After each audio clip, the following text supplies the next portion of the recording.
Sylvain Bouchard en compagnie de Jean-Maurice Vézina, planificateur financier Groupe Investors. Bonjour. Pour une autre capsule d'informations financières sur Internet. Jean-Maurice, on va parler de retraite aujourd'hui. Oui. La retraite, c'est souvent associé aux rêves, aux projets, Oui. aux ambitions. Oui. Mais tout ça, ça coûte de l'argent. Ça C'est coûte pas de gratuit. l'argent. Alors, il faut planifier. Oui, effectivement. Alors, les gens ont commencé, bien sûr, travaillé très fort toute leur vie pour, bien sûr, au bout, avoir du bon temps. Vivre une belle retraite, vivre des bons moments avec la famille, les enfants, les petits-enfants, les vacances, passer des bons moments ensemble, faire des choses, prendre soin, bien sûr, de ceux qu'on aime, etc. Donc, inévitablement, ça prend des sous. Oui. Et les gens, bien souvent, se rendent compte qu'ils vivent un problème quand ils arrivent là. Ils ont de l'inquiétude, c'est l'aspect financier. Alors, c'est sûr qu'on a des catégories de gens qui ont soit des fonds de pension, avec des ressources personnelles, ou soit pas de fonds de pension et seulement des ressources personnelles. Et même des gens qui ont des entreprises qui deviennent en fait, leur actif de retraite. Donc, tout ça demande de la préparation. Tout ça demande de faire des vérifications au préalable. Et ça se fait pas 4-5 mois avant, 4-5 jours avant. Non. Combien de temps avant tu Préférable, on recommence 6 mois, 1 an, 6 mois, 1 an à l'avance. 6 mois, 1 an à l'avance, Oui. commencer à aller voir un planificateur. Oui. Pourquoi? Les raisons sont simples.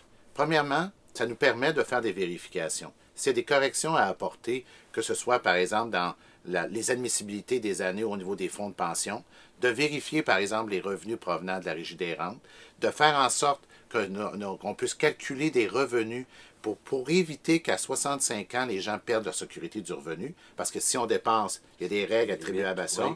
On dépense un certain revenu, mais à ce moment-là, on peut perdre. Donc, ça nous permet de faire une planification plus globale. De voir arriver les choses d'avance pour éviter les pièges. Deuxième point aussi, il y a un point important qu'il faut mentionner, c'est que dans le couple, il y a 2 personnes.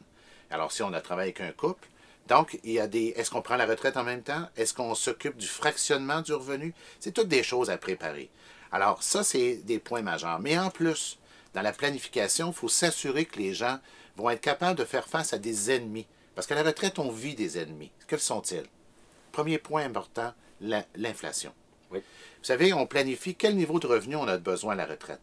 Sensiblement le même revenu qu'on avait les années ou l'année avant la retraite. Parce qu'on dépense encore. Les gens veulent voyager. Les gens sont en santé longtemps aujourd'hui. Ils veulent en profiter. C'est pas parce qu'à la retraite, on va arriver et on va se bercer sur la galerie à 58 ans, 59 ans, 63 ans. Alors, on veut faire des choses et ça prend de l'argent. Donc, il faut établir le niveau de revenu, mais il faut s'assurer que dans 5 ans, 10 ans, qu'on soit prémuni contre l'inflation. Parce que les coûts augmentent continuellement. Ça, c'est important. L'autre point important majeur, c'est bien sûr la question de l'impôt. Comment on va bien gérer les sources de revenus pour s'assurer qu'on va avoir le moins d'impôts possible à payer. Le troisième point important, c'est la gestion des placements. Alors, dans nos ressources personnelles. Alors, ces placements-là, c'est des placements qu'on va utiliser justement pour générer un revenu et il faut s'assurer qu'on puisse être en mesure de ne pas vivre trop de fluctuations, de baisse, et que ces placements-là aient un attrait très sécuritaire, qui vont donner une performance le plus appropriée, mais le moins fluctuant possible. Parce que si on décaisse à tous les mois des sommes d'argent, puis que le marché a baissé, bien ça coûte plus cher sortir la même somme dans le marché baissé que quand le marché est stable. Dans le fond, c'est d'enlever des stress. Tout ça, c'est pour enlever des inquiétudes. Les gens à leur retraite, tu veux pas qu'ils se cassent la tête. Ils veulent savoir, oui. Aller jusqu'à 90 ans et plus, j'ai-tu assez d'argent? Oui. C'est ça que les gens veulent savoir. Je veux plus me casser la tête, là. Le moins d'impôts possible. Ça se prépare d'avance. Tout à fait. Et s'assurer que les sommes seront au rendez-vous pour que ces gens-là puissent vivre de bons moments, parce que c'est ça qu'ils veulent faire, en fait. Merci, Jean-Maurice. Ça fait plaisir.